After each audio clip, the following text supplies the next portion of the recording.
شاہد خاقان عباسی صاحب ہمارے ساتھ ہیں. ہم سب سے پہلے اسی دورے سے آغاز کریں گے. ان سے پہلا سوال یہی کریں گے کہ عباسی صاحب آپ تو وزیر اعظم بھی رہے اس ملک کے اور بہت طویل تجربہ ہے آپ کا.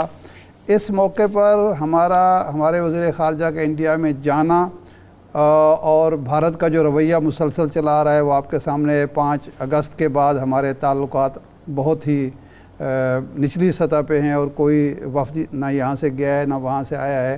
تو اس کو آپ کس نظر سے دیکھتے ہیں؟ دیکھیں، یہ حکومت فیصلہ کرتی ہے کہ یہ ایک بڑی آرگنائزیشن کی میٹنگ ہے SCO کی، جس کو ہر دفعہ ایک ممبر ملک ہوسٹ کرتا ہے. جی. تو میں نہیں سمجھتا کہ اس میں شرکت کرنے سے کوئی بھارتی موقف کو حمایت ملتی ہے یا کوئی ایسی بات ہوتی ہے. جی.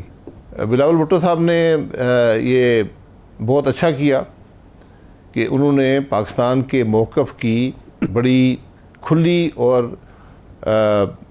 بہت اچھے طریقے سے اس موقف کو بیان کر دیا ہے. کیونکہ یہ پچھلے 4 سال سے جو 2019 میں ہوا تھا، اس کے بعد سے ابہام سا پیدا ہو گیا تھا کہ پاکستان کے موقف کے بارے میں. تو آج اس موقف کی مکمل وضاحت انہوں نے کر دی ہے. بہت اچھا کیا ہے. اور خاص طور پر انڈیا میں چونکہ کی ہے تو اس میں اب کوئی کسی قسم کی گنجائش نہیں رہے گی کہ کوئی سوالات اٹھ سکیں. جہاں تک میڈیا کی بات ہے کہ اس میں کون سا میڈیا آتا ہے، کون سا نہیں ہونا چاہیے، یہ آپ وہاں کے حالات کو دیکھ کر فیصلہ کرتے ہیں. بہرحال آج کل تو میڈیا ایک شخص بھی بیٹھا ہو، اس کی ریکارڈنگ خاص طور پر اگر ہوئی ہو تو وہ بات پوری دنیا میں پھیل جاتی ہے. تو یہ بہت میرا خیال ہے کہ اچھی ایک فیصلہ تھا وہاں جانے کا بھی، اور جو موقف کا اظہار بڑی وضاحت کے ساتھ وزیر خارجہ نے کیا ہے، یہ یقیناً پاکستان کے اور کشمیر پر جو سٹانس ہے اس کو یہ تقویت دے گا. اچھا، اب بھارت سے ہم واپس پاکستان میں آ جاتے ہیں. آپ نے قومی اسمبلی میں یہ کہا کہ چونکہ سپریم کورٹ نے نوٹس جاری کیا ہے، ریکارڈ منگوایا ہے، منٹس منگوائے ہیں اس قائمہ کمیٹی کے اور اجلاس کے جس میں وہ بل پیش ہوا، پاس ہوا، تو آپ نے کہا کہ یہاں سپریم کورٹ کے چیف جسٹس کو بلایا جائے اور ان سے پوچھا جائے کہ آپ نے یہ کیوں ریکارڈ منگوایا ہے. تو ایک طرف آپ کا یہ بیان ہے، شہباز شریف صاحب، نواز شریف صاحب، باقی وزراء کہتے ہیں ہم تو اس 3 رکن بینچ کو مانتے نہیں ہیں، لیکن آپ کے جو اٹارنی جنرل ہیں، آپ کے جو وکلاء ہیں، خواجہ سعد رفیق صاحب یا صادق صاحب ہیں، وہ اسی بینچ کے سامنے پیش بھی ہوتے ہیں، وضاحتیں بھی کرتے ہیں، وقت بھی مانگتے ہیں. تو یہ کچھ تضاد نہیں ہے آپ کی پالیسی میں، حکومتی پالیسی میں؟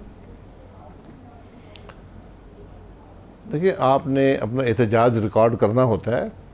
جب کہتے ہیں کہ ہم مانتے نہیں، اس کا مطلب یہ ہوتا ہے کہ جس طرح بینچ بنایا گیا یہ درست نہیں ہے.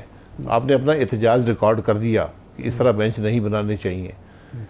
اب اس بینچ کے سامنے حکومت کا جو موقف ہے وہ بیان کرنا تو ضروری ہوتا ہے. تو وہ اٹارنی جنرل بیان کر دیتے ہیں کیونکہ یہ ایک حکومتی معاملہ ہے.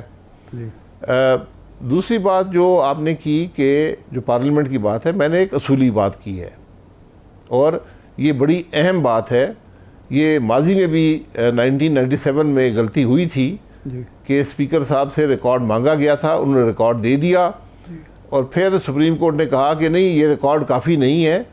جو تقاریر کا حصہ آپ نے ایکسپنج کر دیا تھا، ریکارڈ سے حذف کر دیا تھا، وہ بھی ہمیں مہیا کریں.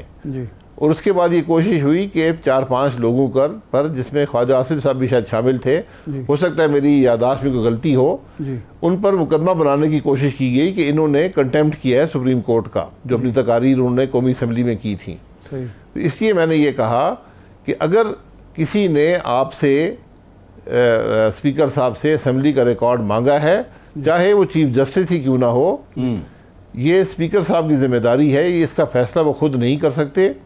وہ ہاؤس سے کے سامنے یہ بات رکھیں کہ یہ مجھ سے ریکارڈ مانگا گیا، میں ریکارڈ دوں یا نہ دوں، اس پر ہاؤس فیصلہ کرے گا. اگر ہاؤس اجازت دیتا ہے تو ضرور ریکارڈ دے دیں.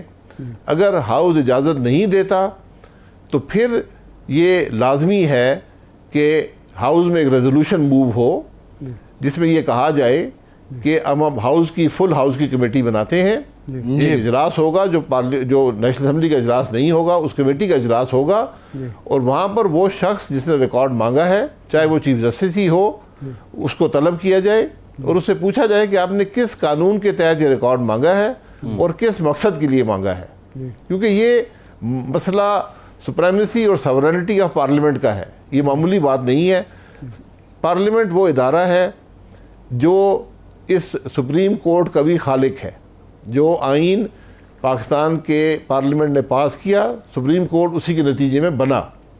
تو آج اگر یہ دوسرے ادارے جو ہیں وہ قومی اسمبلی کے ریکارڈ طلب کرنا شروع کر دیں تو کس مقصد کے لیے طلب کر رہے ہیں؟ پہلی بات ہے کسی کو اختیار نہیں ہے ریکارڈ طلب کرنے کا. ریکارڈ پبلک میں اویلیبل ہوتا ہے، آپ سن سکتے ہیں، دیکھ سکتے ہیں کہ کیا کس نے کہا ہے.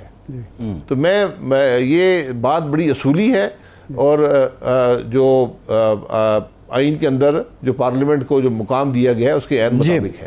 صحیح ہے. اب عباس صاحب، یہ بات پچھلے سال جب سوری صاحب کی آئی تھی، رولنگ آئی تھی، اس وقت بھی یہ کسی سطح پر اٹھائی گئی تھی کہ جی 68 اور 69 جو آرٹیکل ہیں آئین کے، اس کے تحت سپریم کورٹ جو ہے وہ پارلیمنٹ کے معاملات میں مداخلت نہیں کرے گی، پارلیمنٹ سپریم کورٹ کے معاملات میں. لیکن اس وقت اس اصول کو توڑا گیا اور آپ لوگوں نے توڑا اس کو اور اس کی تائید کی. آج وہی کام دوسری طرف سے ہو رہا ہے، تو آپ سمجھتے ہیں کہ سپریمیسی کا ایشو ہے. اگر یہ اس وقت بھی طے خود کرتے اور سپریم کورٹ کو مداخلت کا موقع نہ ملتا تو یہ معاملہ اس وقت نہ طے ہو جاتا؟ دیکھیں، اس وقت جو ہوا وہ آئین توڑا گیا. آئین میں بڑا واضح لکھا ہوا ہے کہ جو ملک کا نو کانفیڈنس کا موو ہے اس پر ووٹنگ کیسے ہوگی، اس کا پروسیجر آئین کے اندر موجود ہے. اس وقت کے جو وہاں اسپیکر صاحب تو ہو گئے، ڈپٹی اسپیکر صاحب بیٹھے ہوئے تھے. اسپیکر، ڈپٹی اسپیکر، ملک کے وزیر اعظم، ملک کے صدر، ملک کے وزیر قانون شریک ہوئے، میٹنگ ہوئی جس کا ان سب نے اعتراف کیا، اور اس کے بعد انہوں نے آ کر رولنگ آف دا چیئر سے ملک کا آئین اور جو عدم اعتماد کی ووٹ تھی اس سے محروم کیا. لیکن یہ بات سپریم کورٹ کے نوٹس میں لائی گئی، انہوں نے اس کارروائی پر نوٹس لیا. تو بھائی صاحب، کیا آرٹیکل 6 کی کارروائی نہیں بنتی تھی جن لوگوں نے آئین توڑا؟ تو آپ آج تک آپ کوئی درخواست بھی لے کر نہیں گئے آرٹیکل 6 کی؟ یہ جی ہم آرٹیکل 6 پہ ہمیشہ حرف پہ لگانے کی کوشش کرتے ہیں. یہ کام بہتر ہوتا کہ سپریم کورٹ جو سو موٹو اختیارات رکھتا ہے اور استعمال کرتا ہے، یہ اس وقت یہ بات طے ہو جاتی تو پھر کوئی بھی ملک کا آئین نہ توڑتا اگر اس کا سو موٹو نوٹس لیتا. دوسری بات یہ تھی کہ جس شخص نے یہ آئین توڑا اس دن، جو ڈپٹی اسپیکر تھے، اس کو سپریم کورٹ نے 4 سال سے سٹے پر وہاں بٹھایا ہوا تھا. ان کے خلاف الیکشن کمیشن نے فیصلہ دے دیا تھا، ڈی سیٹ کر دیا تھا، 52,000 ووٹ جعلی نکلے تھے، اور اس کے بعد وہ 4 سال سے اس کرسی پر سپریم کورٹ کے سٹے سے بیٹھے ہوئے تھے. تو کچھ اضافی ذمہ داری بھی سپریم کورٹ کی وہاں بن گئی تھی.